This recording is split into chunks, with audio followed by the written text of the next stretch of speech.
মন্দিৰলৈ আহিলে নাজানো মনটো ইমান আধ্যাত্মিকতা আৰু প্ৰশান্তিৰে ভৰি পৰে। বাৰে বাৰে আহি থাকিলেও মনটো নভৰে।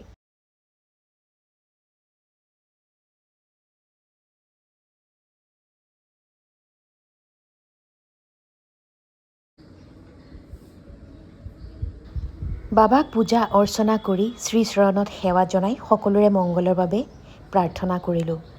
ওম সাই ৰাম, শ্ৰী সাই ৰাম। মন্দিৰত পূজা অৰ্চনা কৰি এইবাৰ আহিলোঁ পেট পূজা কৰিবলৈ। হেঙেৰাবাৰীৰ মাজুলীত এসাঁজ উদৰ পূৰাই খালোঁ। মোৰ জন্মদিন বুলি এটা স্পেচিয়েল ট্ৰিটমেণ্টো পালোঁ।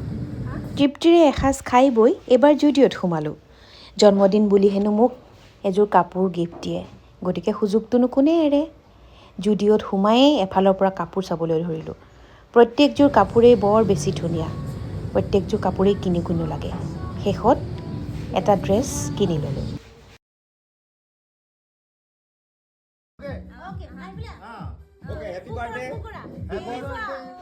বজাৰ সমাৰ কৰি ঘৰ সোমাইছিলোঁহে এটা সুন্দৰ ছাৰপ্ৰাইজ মোৰ বাবে ৰৈ আছিল।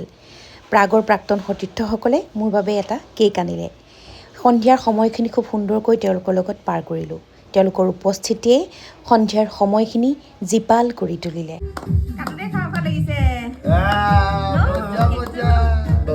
দুখবোৰ আঁতৰি সুখবোৰ আহক, সেয়া আমাৰ আশীৰ্বাদ থাকিল আৰু দেই। আশীৰ্বাদ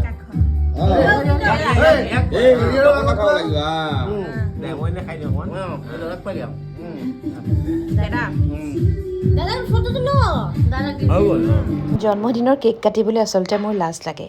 তথাপিও মৰমত দিয়া কেক বা উপহাৰ নেকাটি কেনেকৈ থাকোঁ। এয়া স্বামীয়ে মোলৈ বুলি অনা জন্মদিনৰ কেকটো। এনেধৰণে ৰাতিয়ে 12 বজাত আমি তিনিওৱে জন্মদিন চেলিব্ৰেট কৰিলোঁ। বহুকেইটা বসন্ত পাৰ কৰিলোঁ, বহুকেইটা জন্মদিন উদযাপন কৰিলোঁ, কিন্তু এইটো জন্মদিন মোৰ বাবে আছিল অতিকৈ বিশেষ আৰু ভাল লগা। কিয় জানেনে? 8টা মাহে পোনাকণক গৰ্ভত লৈ পৃথিৱীলৈ অহাৰ ক্ষণ গণিছিলোঁ। পোনাকণ গৰ্ভত থাকোঁতেই মাকেইটাৰ জন্মদিন উদযাপন কৰিলে। ইয়াতকৈ সুখৰ বিষয় আৰু কিবা থাকিব পাৰেনে? পোনাকণে এতিয়া পৃথিৱীৰ পোহৰ দেখিলে। চৌদিশে আৱৰি থকা মানুহবোৰৰ মাত কথা শুনিবলৈ বুজিবলৈ আৰম্ভ কৰিছে পোনাকণ। লাহে লাহে পোনাকণ ডাঙৰ হৈছে। মাহীয়েকে নাম ৰাখিছে পোহৰ আৰু বায়েকে নাম থৈছে প্ৰিন্স।